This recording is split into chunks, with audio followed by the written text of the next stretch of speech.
Hey guys, welcome to Traeger Kitchen Live. This is the first of our Christmas and season fun favorites that are going to be all on your grill. Tonight I'm making some of my favorite stuff, and I invited a couple of my friends to help partake in this because this is one of my favorite holiday dishes. I'm Danielle Bennett, also known as Diva Q, barbecue pro and expert for Traeger grills, and tonight we are making three incredible recipes.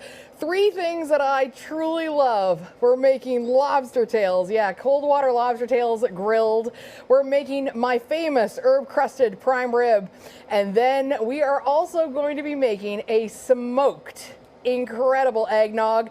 And of course, because we're at my house, there's gonna be whiskey in it. So tonight, let's get us started by reminding everybody that all of the recipes for tonight are available on the Traeger Grills website and of course on the app. So if you don't have the app already, make sure you get it because it has so many, it's an amazing amount of recipes that are on there and available for everybody to use. So take a look at what I've got in front of me. I've actually taken care of two of the lobster tails already. We're gonna take you through how easy it is actually to prep lobster on the grill. Now, a lot of times people put their lobster on the grill and they literally just throw it on there and then, kind of touch it and feel it and make sure, it's kind of really hard and white and opaque. I'm gonna tell you that's not a good idea because we always want you to have the best results ever. So I'm gonna teach you, first things first, always make sure that you temp your lobster. Yeah, even your lobster tails. So make sure you have a digital thermometer available to you. I'll be using this one tonight for these lobster tails, and these will be taken no further than 135 degrees. Lobster is really sensitive to every degree of temperature, so you really don't want to take it over about 135 degrees. As it comes off the grill, it'll still rise up a couple more degrees. So my top off of all things is just to take it to 135 degrees. So tonight, let's show you how to get these things cracked open so that they cook the very best way possible. So we've got some cold water lobster tails. Now these are about, 5-6 ounces. Depending on the size of your lobsters, as you can see, these ones have already been finished, they can take anywhere from 15, 20, 30 to 40 minutes. So it's really important to keep an eye on them. Now your lobsters can be cooked at any temperature. Tonight we're running anywhere between 350 and 500 degrees.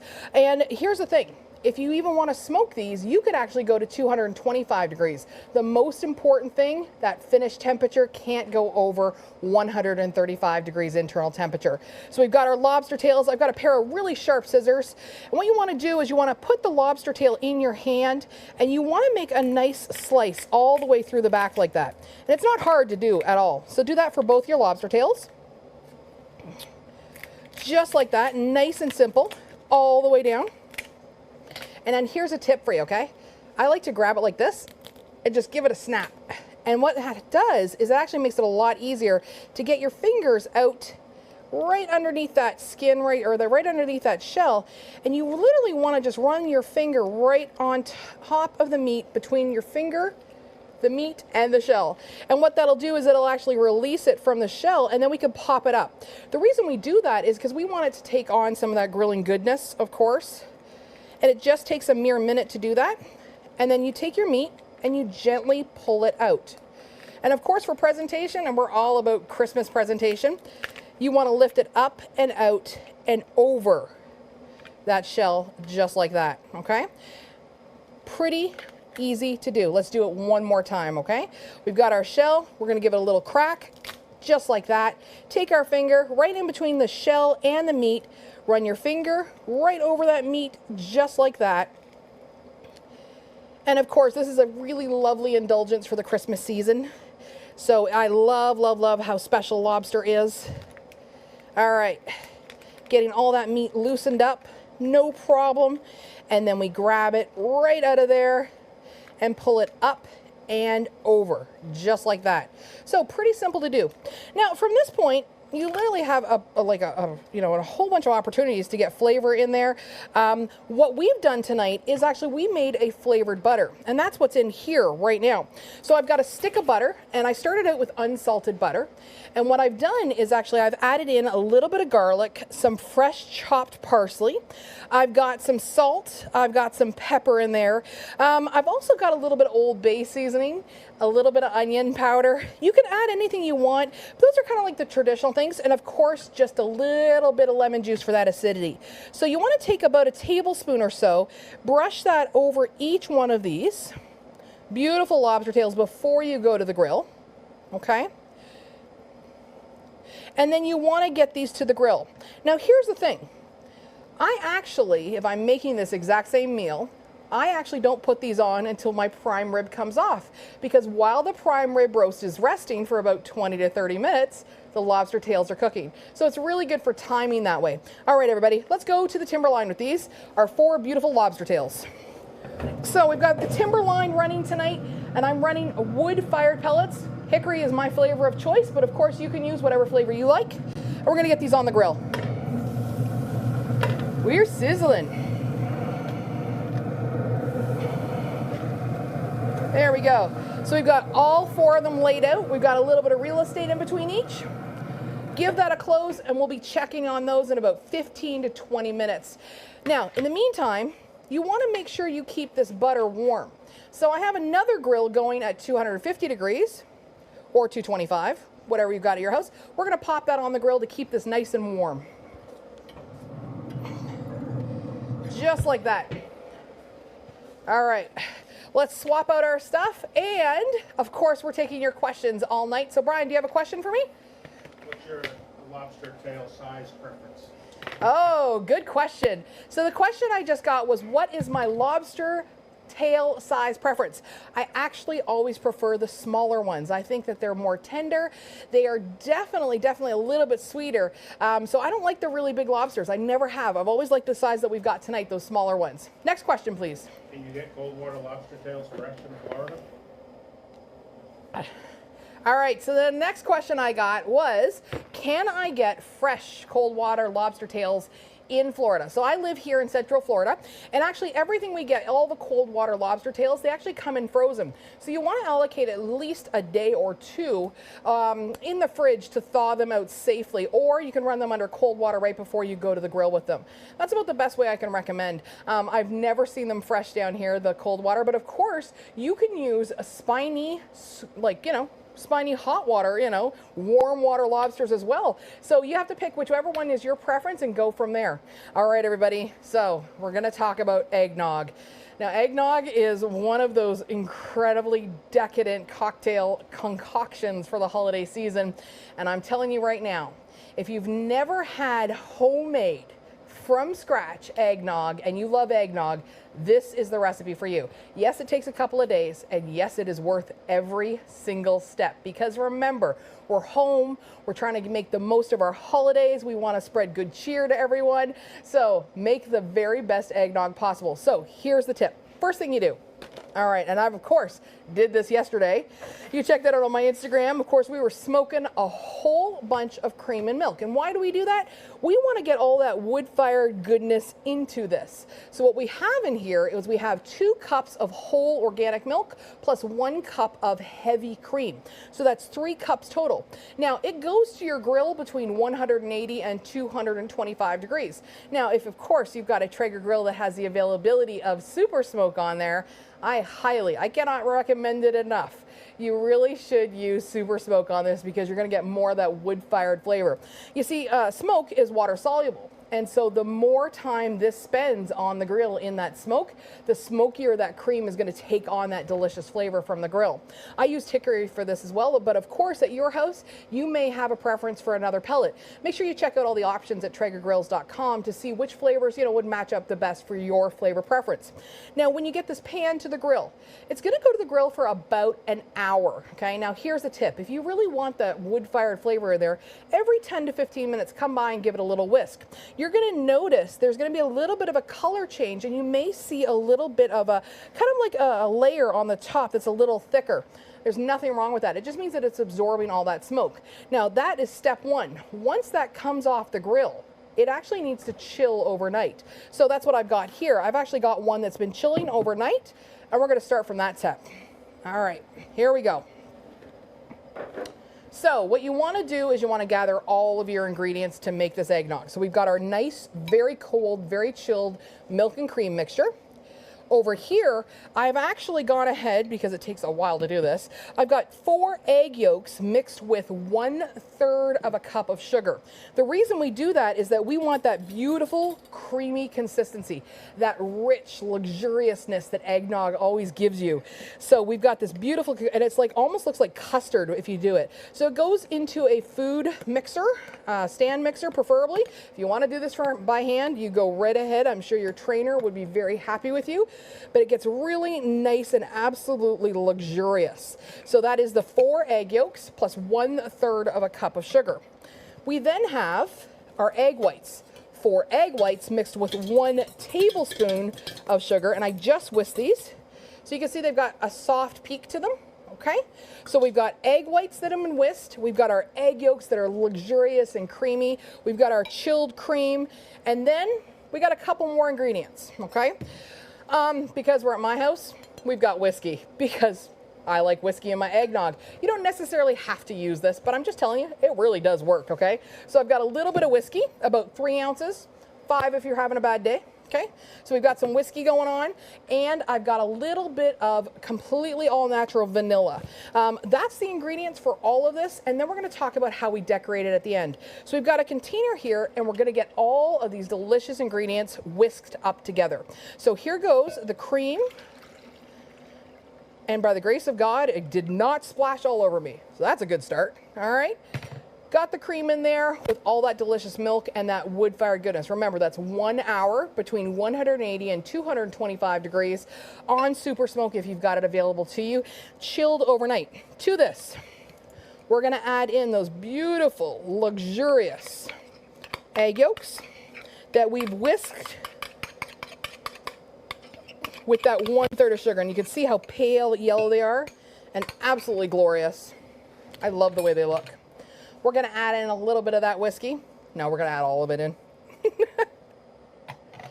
And then we're going to go ahead and we're going to add in the vanilla. Just like that. Simple and easy. And remember, this recipe is available at TraegerGrills.com and, of course, on the app. So I'm going to actually whisk this first. Hold on.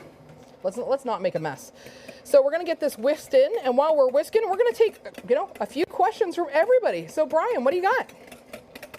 Going back to the lobsters, is it sweeter wood better for the shellfish? So the question is a sweeter wood better for the shellfish? Well, personally, I like hickory, apple, cherry. So I personally tend to think that I think the sweeter woods work better, but I'm not about to tell anybody they can't use mesquite. Remember, it's your house and you should always use the flavor profile that you personally enjoy versus anybody else. Next question, please. Can you place the tails on the bottom rack, or should you put them on the upper rack? So the question I just got, can you place the tails on the bottom rack? Yeah. So you can go this rack, or even if we had the top rack in tonight, you could actually use one of any of those racks at all. You just have to keep coming back and checking it because it is lobster and you never want to overcook it. So for example, right now, our lobster is sitting at 103 and 104. So we're not quite there yet. You can use any one of those levels of racks. Just remember, this is a really big grill. We've got 1,300 square inches to work with in there. So you've got lots of versatility in regards to how many shelves you use or how much stuff you put on there.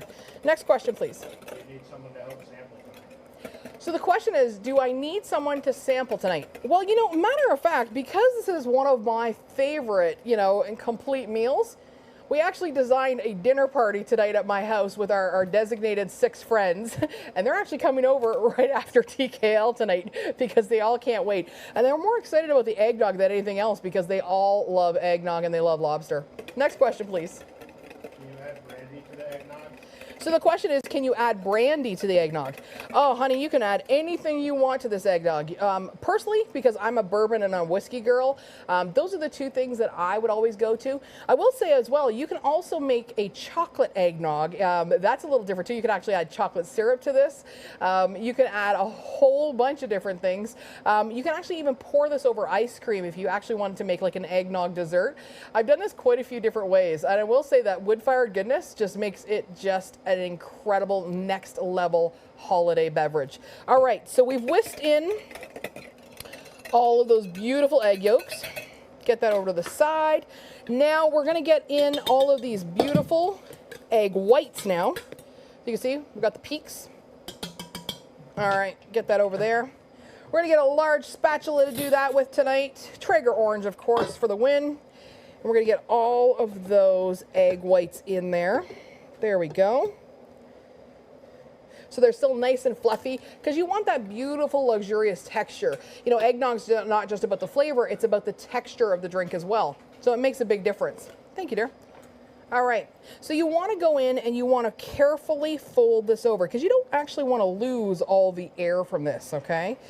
And then the next thing you want to do is preferably, now that we've got the whiskey in there and we've got the vanilla, we've got all that delicious eggs, you know, the yolks and the whites, I would recommend you actually chill this again. If you have time, I really do recommend that you let it chill one more time. And remember, these are raw eggs in there, so if you're not allowed to have those, you know, you might want to avoid this, but use the freshest eggs possible. I think it's a really good idea. And like I said, if you are a fan of eggnog, this is an absolute game changer. So you can see I've just folded that all in. And because I always like this super chilled, I've already made one and we're ready to go. Here we go. All right. So we've got one here.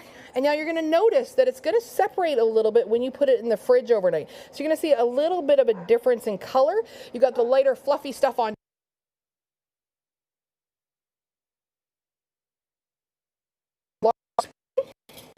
You want to give this a little stir before you serve it.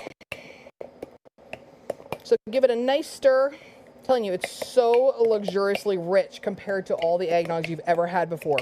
And I'm such a fan of this. All right. Now, grab yourself a couple of cups. Now, I've got some festive stuff here because, you know, 'tis the season to, like I always say, Martha it up. You know, make things a little prettier, you know. So I've got some cranberries on a little stick. I've got some cinnamon sticks. I've got some festive swizzle sticks because we want this to be all pretty and nice. I've got a couple of new cups here. They look so pretty. So here we go. And pray that I don't mess it up and get it all over the counter. So you want to fill that up. There we go. There's one. There's two. All right. And honestly, it's not just enough for me. So I happen to also have some whipped cream here because, you know, 'tis the season. And I happen to know my trainer is on a plane right now and he can't see me doing this. So that's a really good thing too. So a little bit of whipped cream on there. And remember, you can make a smoked whipped cream to go on this too by just smoking that heavy whipping cream, putting it on the grill just like you did the eggnog and then chilling it overnight. So even if you wanted to add another layer of awesomeness, you can do that even with the whipped cream. And I don't think you could ever have too much whipped cream. I'm a true believer in whipped cream excess is a good thing at the holiday times. I didn't say I had good piping skills though, so that's about as good as it's gonna get. Now the next thing I'm gonna add in to this smoked eggnog, you can put in nutmeg, you can put in cinnamon. I actually like the generic pumpkin spice because it's got allspice in it, cinnamon, nutmeg, and a little bit of cloves already in there. So just a little bit. You could also put chocolate shavings over this. I mean, come on, the possibilities are endless for happiness in a cup. All right. So there we go. And then, of course, put in all your goody good stuff. So we've got our cinnamon sticks. We've got our cranberries because we're looking all festive. We've got our pretty little snowman swizzle stick. And I just think that this is a really pretty, like, you know, cocktail. And like necessarily, remember, if you got kids, you might want to opt out of the alcohol. But I think it's a great holiday drink to make, and I think it's really pretty, and I know my friends can't wait. So there you go, guys. Holiday smoked eggnog. I'm rocking it out at my house with, you know, a little bit of whistle pig. It's luxurious. It's rich. I'm telling you right now, this is a make it, go and do this kind of program for the holiday season. All right, we're gonna get cleaned up. I'm gonna take a couple more questions and then we're gonna get right on to what I consider the star of the show, next to this eggnog and a lobster tails, of course. We're gonna do the herb crusted prime rib. There we go. What's the shelf life? Put those right there, please. Eggnog? So one of the things that I just got asked is what is the shelf life on the eggnog? You know, one of the things is this is a fresh eggnog. I would honestly not put it in the fridge for more than 2 to 3 days, period. and then consume it, because at the end of the day, you want to be safe. So 2 to 3 days, period, max for me in the fridge. And then I would recommend you discard any that's left over. But I'm telling you right now, once you take a sip of this, there is not going to be any leftovers. It is going to be absolutely spectacular, and you're going to enjoy it so much.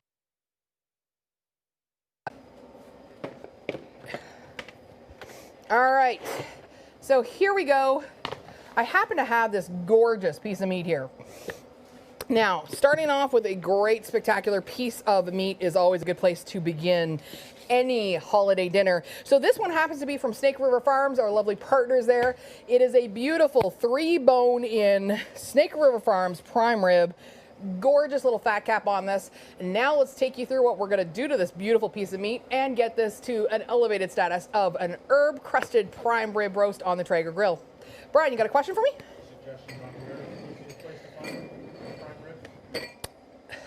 So the question was, where is the easiest place to get a prime rib? I'm going to tell you right now, srf.com, snakeriverfarms.com.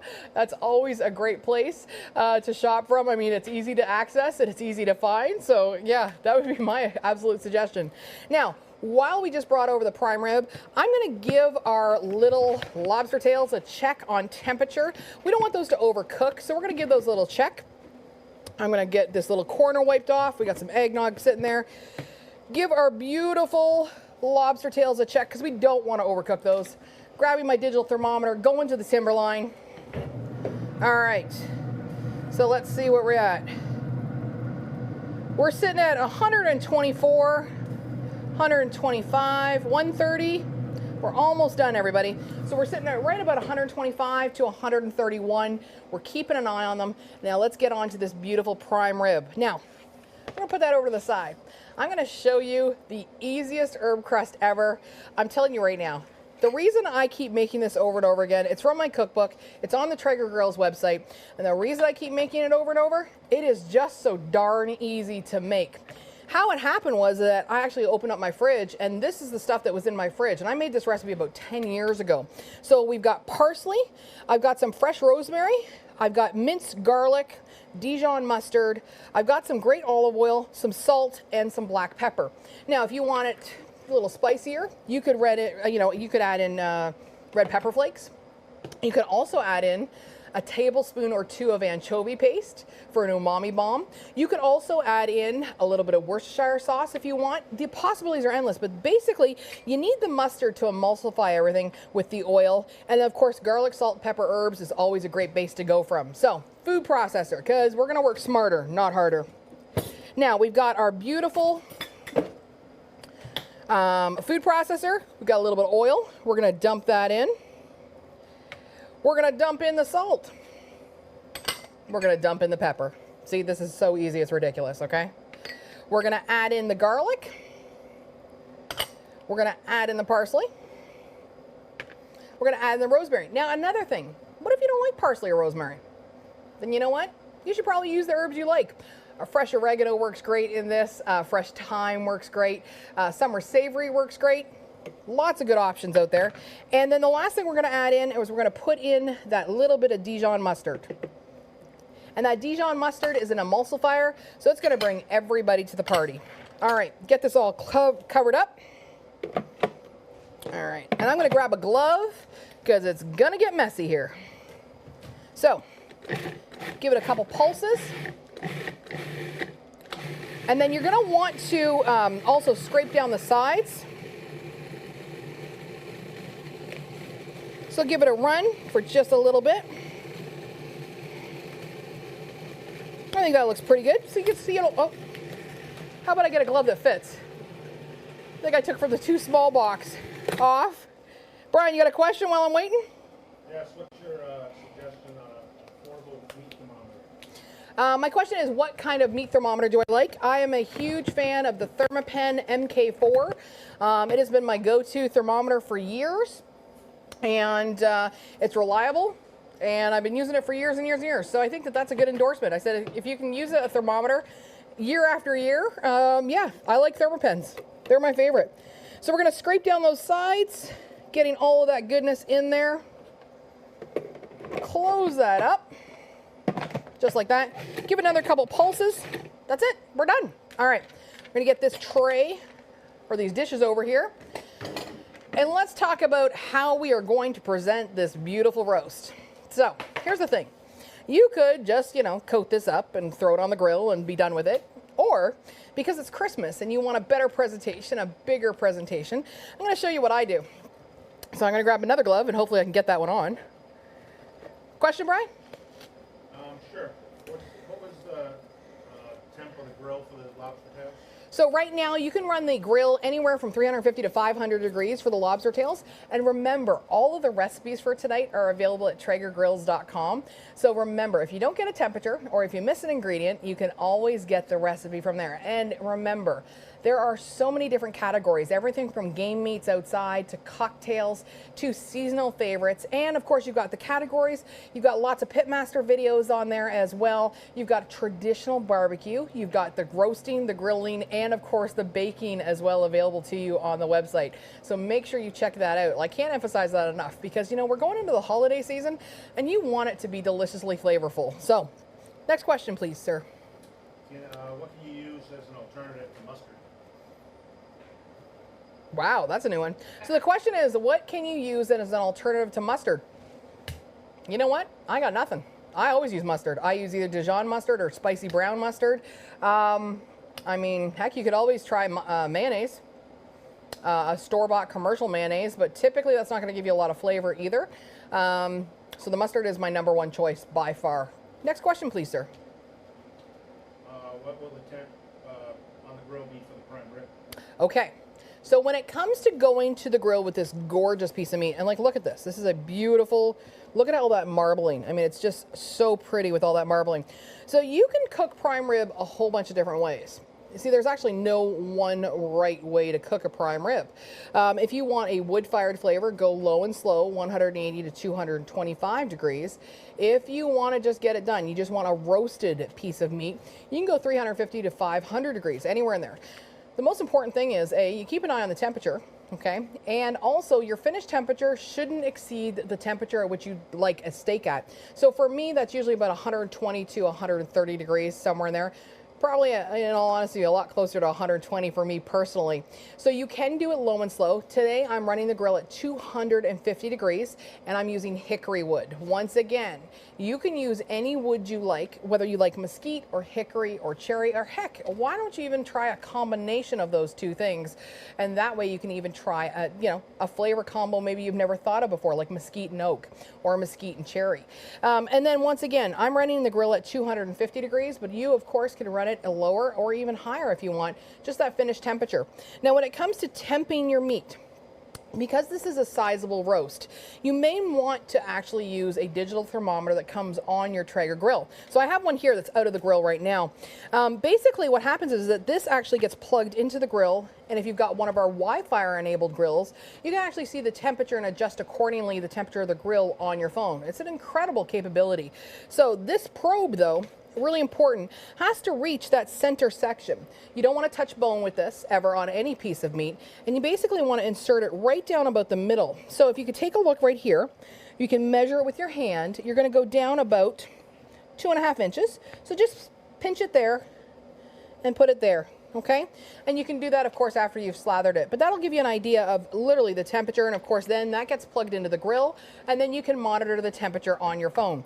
Really simple, really easy, but remember, this is a great quality piece of meat and you never want to overcook it, okay? So using a thermometer that's already on the grill is just brilliant, okay? And of course, if you've got Wi-Fi, it's all about the Wi-Fi and like literally looking at your phone and making your life so much easier because you can track that wood-fired goodness right there. All right. Thank you. Yeah, going to check them right now. So just got a reminder, check the lobsters. So I've got my other digital thermometer. We're going to the grill. All right.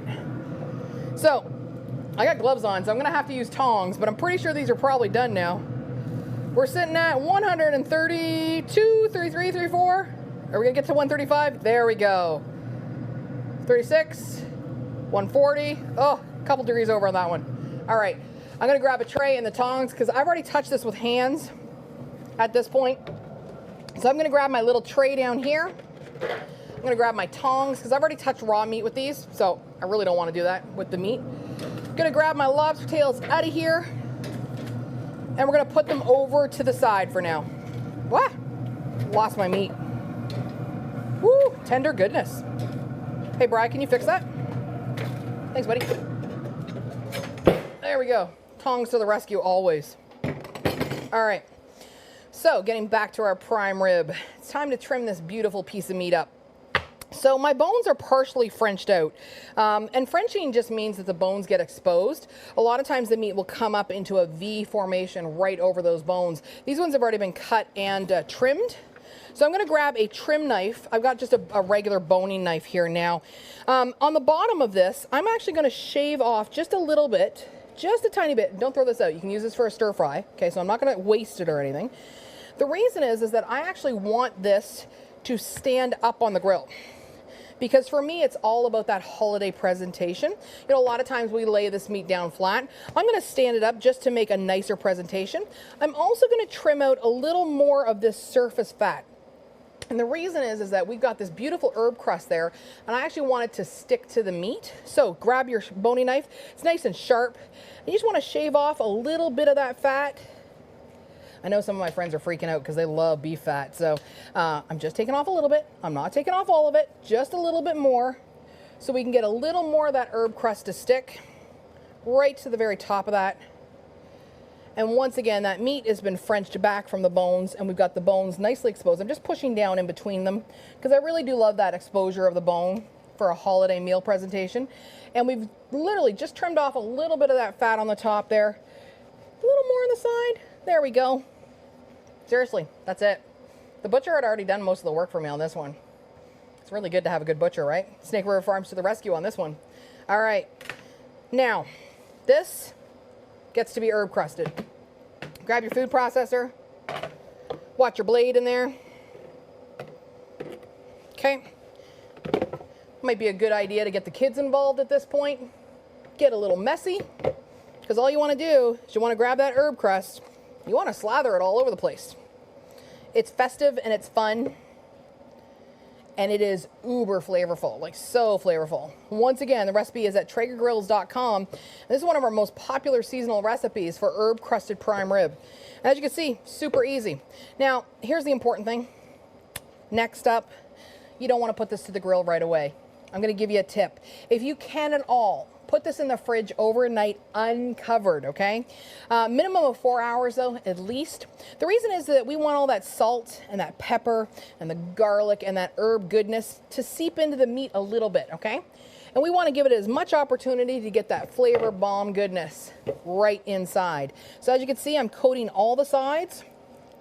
You eat all sides, so you want to coat all sides with that herb goodness. And it is like seriously cakewalk material, people. This is like so easy. 30 seconds in a food processor, 4 hours over or overnight in the fridge uncovered. And there we go. Look at that prettiness. And I like to keep it off the bones. So nice and pretty. Okay. And then you want to put that once again into a fridge. If you can handle it, 4 hours, or at least, you know, or if you can handle it overnight, even better, okay? But there you go, everybody.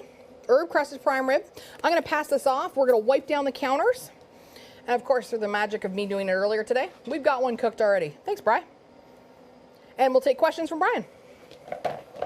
What do you got, Bri? Can you put the temp probe in the top rather than the side? Or it's still gonna accurate temp count? All right, so the question I just got is, can you put it in the top and get an accurate? You know, I imagine you could. I just want to really avoid any part of that touching the bone, and that's a 3-boner. So a 3-bone in prime rib. So I've always gone in by the side. I don't see any reason why you couldn't actually, you know, go in through the top, but you've got to be really careful not to touch that bone because it can reflect a very different temperature. So going through the side was always kind of like a safety net for me. I always did it through the side. Same thing with briskets and other large cuts of meat. Always through the side and a little bit on an angle into the thickest part of whatever roast you're doing. All right, next question, Bri. What are your thoughts on putting little slits in the roast and putting garlic? So the next question I just got was, what are my thoughts about putting little slits in the roast and adding slivers of garlic? Well, if you've ever visited my Instagram page, you'll know that I'm a bit of a garlic fan, to say the least. I love doing smoked garlic on the Traeger. I love garlic of all types. Certainly, I don't see anything wrong with that. I'm a huge fan of sirloin roasts docked with lots and lots of garlic. If you want to go ahead and do that with this, absolutely you can. For sure, for sure. You know, clearly no vampires are going to show up at your house if you use that much garlic on this roast. All right, next question, please, sir. Was that regular granulated sugar you put in the eggnog? So the question I just got was it regular granulated sugar I use in the eggnog? Yeah, regular white castor sugar, granulated sugar, whatever you call it. Just regular everyday sugar. Pretty simple, you know, nothing special that way, but that cream and that milk base, getting it smoked, that's the key, right? And here's the thing, if you don't want to use regular white sugar, say you've got, you know, maybe some delicious maple syrup at home, or you've got a whiskey maple syrup, or heck, you could use a lot of other different sweeteners. You could use all natural honey. The choice is really up to you. You know, when it comes to doing sweeteners, you can adjust that to your own personal preference. And here's a tip for you. It's not even in the Traeger recipe.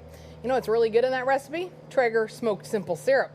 I've done that a couple of times. Let me tell you, if you don't want to use regular sugar, Traeger smoked simple syrup adds another wood-fired kick. And of course, it's already got notes of vanilla and cloves in it. So just a heads up, everybody. If you've never had that before, highly, highly recommend. All right, Brian, what else you got? When taking the roast out of the fridge to put on the grill, do you let it come to room temperature? Ah, great question. So the next question I just received is, when you get the roast out of the fridge, do you let it come to room temperature? Now, I want everybody to pay attention to this lesson in barbecue goodness. See, the reason we all run Traegers, the reason we love Traegers, okay, is because we've got this incredible indirect heat that is wood-fired kiss goodness. And here's the problem with that a lot of people do. A lot of people will raise their meats up to room temperature. That's not a good idea, and let me explain why. So if you start at a temperature from your fridge, which should be under 40 degrees, Fahrenheit, and your finished temperature on that roast is 120 degrees, you have this much time in which to get that wood-fired goodness into your beautiful piece of meat. If you raise that piece of meat up to room temperature, and by the way, here in Florida tonight, that's 70 degrees, you just lost 30 plus 40 plus degrees worth of time in which to get more wood-fired flavor into your meats. And this applies to all meats, whether it is a rack of ribs, a steak, a pork butt, a beautiful brisket, or our gorgeous prime rib. In all cases, I always recommend cold to the grill to maximize the amount of time that you can get that wood-fired goodness into your meats. Now, that being said, I have a beautifully rested piece of meat sitting right over there. I'm going to grab it and bring it right here to show you guys. So here we go. This has now been resting for a little more than 30 minutes. One of the most important things, you've got the grill going. You've had all that beautiful time to cook it. And of course, we want you to have the best chances to experience this incredible, delicious meat, okay? So resting it relaxes all those protein strands. Everything kind of like chills out. It's like everybody goes to the hot tub, has a cocktail and says, okay, we got this. Let that happen to your meat. You want it to relax. So we've hit it with all that heat. We brought it up between 120 and 130 degrees internal temperature, or whatever temperature you like. Additionally, if you're in a household, in a mixed temperature, mixed meat household, which means that somebody in your house likes it well done, somebody in your house likes it much more rare. Remember, the outer cuts, okay, on the edges are always going to be a few degrees higher than the center. So the outer cuts should be served to those people who like it a little more well done, okay? Now, while that's resting, I'm going to grab some of that delicious hot butter that we put back on the grill for our lobster tails. All right. We are bubbling and goodness. So we've got that beautiful butter sitting there as well. And we just so happen to have some more lobster tails ready because, you know, sharing is caring, and we've got a few more people to share with tonight. All right, here we go. So we've got these beautiful lobster tails. And you want to literally spread these all out like this. Now, this is how I would present this beautiful roast, okay? Gorgeous lobster tails all over and around. We got our Traeger tongs working overtime tonight. There we go.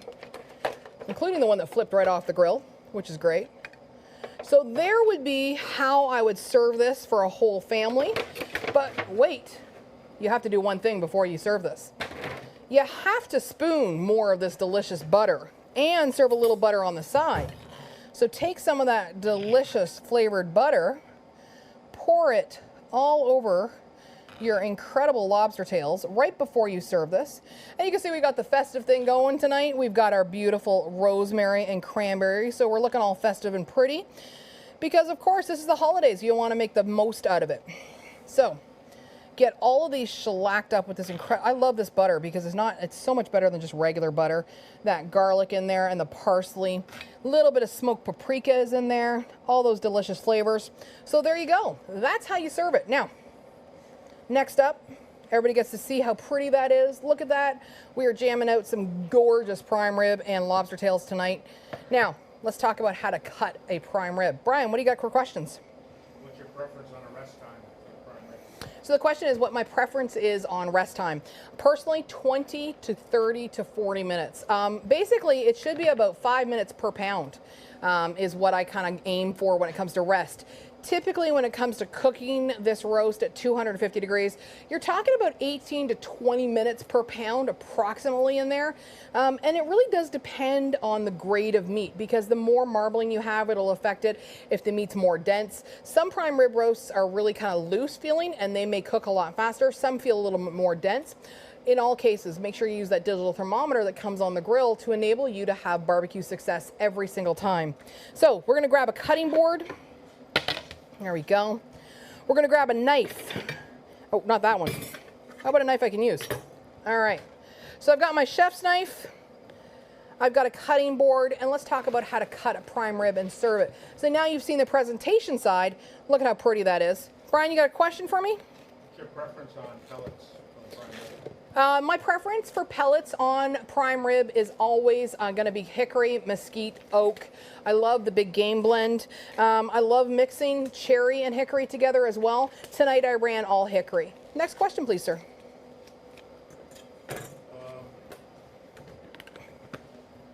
What do you got? Sorry. Who gets the end cut? The question, is that a personal question? The question at my house is who's getting the end cut. So I have a partner that tends to love overcooked meat. I'm going for the center cut. He always gets the end cut at my house, okay? So as you can see, you're gonna get the end cut, okay? So here's your prime rib roast, okay? Now, you want to follow the lines of the bones, everybody, okay? So you know your bones are curved like this. So grab your knife. You ready for this? And just follow the lines, just like that. And then what you want to do? Pop it down like that. Now, let me explain something to you about these bones of happiness. These are beef bones. They go to who you care about the most, okay? Do not give these to just some random person at your table. Because this stuff here, these are succulent, delicious beef bones of goodness, okay? And you really want to make sure that you get that to the person that you love the most or care about the most. Don't be giving that to some random person at your table, some stranger that just showed up for a snack, okay? So, beef bones on there, gorgeous lobster tail over there. And here we go with this beautiful roast. Now, I told you, this is more rare for me because, well, we're at my house. So we want to get this nice and sliced. And as you can see, we've got a perfect prime rib from top to bottom. No difference. You know, one of the great things about a Traeger grill is that indirect heat makes sure that you have this beautiful, ultra moist roast every single time. And it's so consistent. I love doing prime rib on the Traeger grills. It's probably one of my all-time favorite things to do. And you can cut this as thin or as thick as you want it. But take a look right to the very center, everybody. How consistent it is from top to bottom. So pretty. And it smells so fantastic with all of those herbs. So there you go, everybody. We're going to put that back on the plate just like that. Brian will take your questions. Horseradish or no horseradish? Ah. So the next question I got is horseradish or no horseradish. Well, I have to tell you, I actually love a smoked garlic cream horseradish. And basically, one of the great things is that you've already got one of the components. If you're doing the eggnog smoked, you know, the first component with the cream and the milk, one of the things you can do is actually get another container, like a loaf pan size, and you can actually smoke some cream on there, only about half a cup. Mix that up with some really hot horseradish and mash in some super smoked garlic. The recipe is on my Instagram and is also on Traeger Grill's website as well. And that will actually give you a smoked creamy horseradish sauce, and that to me is a great addition. Right before I serve this, I also have to give a shout out. I don't serve it without one more thing. Wherever possible, okay? Wherever possible, when you're serving a roast, give your meats a little bit of a sprinkle of a rub. I'm telling you, it makes a huge difference. So I'm going to sprinkle on just a tiny bit of Traeger Big Game Rub. You can use which one you like, your favorite, whether it's Black and Saskatchewan, whether it is, you know, our prime rib rub, our beef rub, heck, our coffee rub would go on there as well. What it does is it just gives you another little flavor boost at the end and lifts up all the flavors of everything. So we've got our beautiful roast. And of course, we've got our delicious smoked eggnog. And now it's all up to you guys. It's all about questions for the holiday season. So we've got our extra butter. We've got our beautiful lobster tails. This roast keeps really well in the fridge, by the way, for about 3 to 5 days, depending on how big it is. When it comes to having any leftovers of the roast, because I'm pretty sure you won't have any leftovers with lobster. I'm just saying, I don't think so. You may have, if you're having a smaller Christmas season this year, you may have some leftovers for your prime rib. Now, prime rib leftovers are like golden. Wait until it gets nice and chilled, and what you can do is slice the meat super thin. You can use that for tacos, empanadas, burritos, and one of my favorite things, a day after Philly cheesesteak. So what I like to do is I like to smoke some onions and some peppers, get a hoagie bun, load it up with all of that deliciously thin cut prime rib, a little provolone, and I'm telling you, it is an amazing, amazing sandwich the next day. Yes, I know it's not authentic to Philly, but trust me, it really does work. Additionally, any of these kinds of meats just do great in just regular sandwiches. You know, load up with a bacon beef LT, and that would be perfect for a sandwich the following day as well. Brian, question? Can you use the bones for anything? So the question is, can you use the bones for anything? Well, honestly, I would just eat them. I would eat the meat off the bones. That's one of my favorite things at the house here. Actually, I'm the person that always gets like the tomahawk bone. You know, unless the marrow has been split out of the bones, which is that interior stuff that comes into a beef bone. Typically, I don't have a dog or anything, and I'm not sure if the dog should be eating cooked bones. Typically, when the bones are cooked, they shatter a lot more easily. So I would check with your veterinarian if that's actually a good idea. Typically, from my knowledge of having dogs in the past, you always wanted to give them raw, you know, bones so that they don't shatter. That's my understanding. So I would recommend you eat as much of that meat off those bones as possible and then discard them.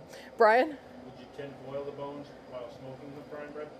Okay, so on my roast tonight, we only had the shorter bones. So we only had about 1 inch and a bit showing.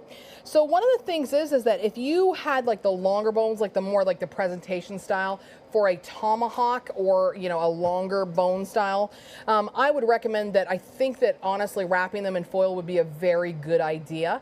One of the key things is that like I said, the butcher at Snake River Farms did such a great job because there's usually a very dark membrane typically on the outside of the bones, and this was actually already removed off of this one as well. So in that case, what you want to do is you want to wrap the entire bone from one length to another and then literally remove it right before you do your presentation. Additionally, that membrane, if it's on your long bone, just take a little paring knife and you actually just do a thin cut and kind of peel it back like a banana. It works really, really well if you do that. Next question, sir. I just ordered a bone-in ham from Snake River Farms. Any tips on cooking that for Christmas on a tenderloin? So that I'm just going to start drinking eggnog at this point. I can only resist so much, okay? So the question is how to cook a bone-in ham from Snake River Farms. Well, you know what? One of the great things is that ham is already cured and cooked typically, unless it's a fresh ham. So if you have a ham and it's coming and it's already been cured and cooked and things like that, it's literally just an opportunity to get an amazing amount of flavor in there. So typically, here's a really good go-to for me: Dijon mustard, brown sugar, bourbon, or whiskey. Seriously. that trifecta of goodness works well. So basically what you want to do is take about a half a cup of Dijon mustard, a half a cup of brown sugar, a couple of ounces of whiskey or bourbon, slather that all over your ham. I much prefer that over the traditional pineapple and maraschino cherry and cloves. I personally like the sweet and the balance of the Dijon mustard with a little bit of that whiskey or bourbon flavor in it. Slather it on your grill, 225 degrees. I love to do a double smoked ham. Personally, the lower and slower the better, because I want those little caramelized bits all over the top of my ham. Because honestly, for the holiday seasons, and of course we're coming into our holiday Christmas season, getting those little crispy bits is like one of the best things ever. Now that ham really does need to get to at least 140, 145 degrees internal temperature. You want to make sure that it gets there at least. For leftovers, typically you want the temperature to be 165 degrees, but for a bone-in ham that's already been smoked, 140 to 145 degrees internal temperature is certainly achievable and easy to do on a Traeger. Another thing, if you want to capture all of that goodness, so as the whiskey and as the sugars melt and the Dijon melts down, you may want to consider putting it in a tray on one of those mesh baker's racks. So then you can literally just take your brush, your barbecue brush, slather it, and keep re-slathering it over your ham as it falls off. I think it's a good thing because you also get all those pork juices from the ham as well. And then you're kind of just residually, shellacking the daylights out of that ham while it gets good and delicious. All right, next question, sir. Can you use a boneless ribeye instead for the prime rib? So the next question is, can you use a boneless ribeye instead of a bone-in? Absolutely. Sometimes one of the biggest challenges is for all of us to find the meat, or if it's been out of stock, because some of these cuts, of course, are super, super popular. For me, I think it's a great idea to do that. If you can only find a boneless one, absolutely. You may have to adjust the time, it may cook quite a bit faster. So you may be closer to 15 to 18 minutes per pound. Just a heads up on that. That's kind of like a big deal. Keep an eye on your roast. Once again, a benefit of having that Wi-Fi controller and knowing that digital thermometer temperature at all times. Remember, this can be one of your best friends when you're cooking any of those large cuts on the Traeger grills. Make sure it goes halfway into the middle of your roast, and make sure you set an alarm on your phone for that temperature, because you don't want to overcook your meat ever, okay? So use your digital thermometer, whether it's bone in or bone out. All right, so best part about now, I get to taste stuff. Seriously, does not suck to be me right now. So we've got our beautiful, succulent, delicious, lobster. Yeah, and because we're at my house, I got more butter. It's delicious because you get that wood-fired kiss. You got that awesome butter. I mean, that is awesomeness right there. And of course, a little bit of prime rib. See, I was gonna put it all nice on the plate, and I'm like, looking at this, I'm like, nah, we're just gonna reach in. So there we go, guys. Beautiful herb-crusted prime rib. It's so damn good. I love this recipe so much. This is how much I love this recipe. I will tell the story. I love this recipe so much that we served it at my wedding.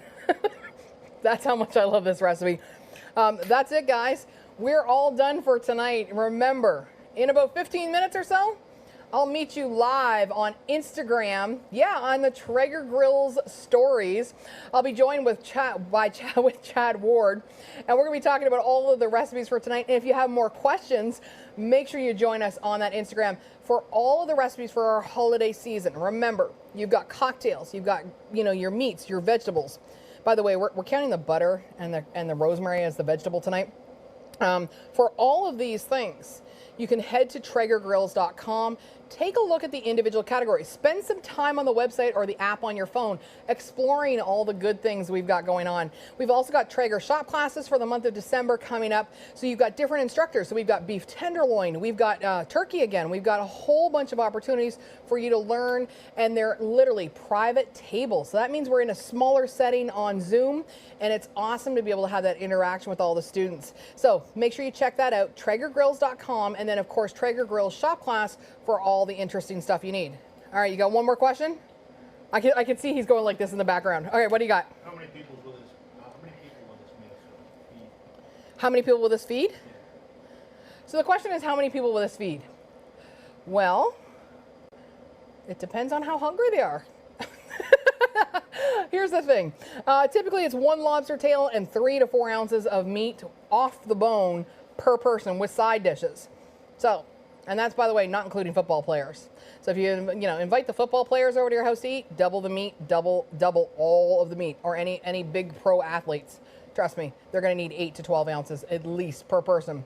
All right, everybody. Merry Christmas from my house to yours. I wish you all the very best. Be safe, be blessed, share barbecue goodness wherever you go, and hey, tell me about it. You got to make these recipes, everybody. These are delicious goodness. That's it, everybody. Good night, everybody, from Traeger Kitchen Live. Check out all the recipes at TraegerGrills.com.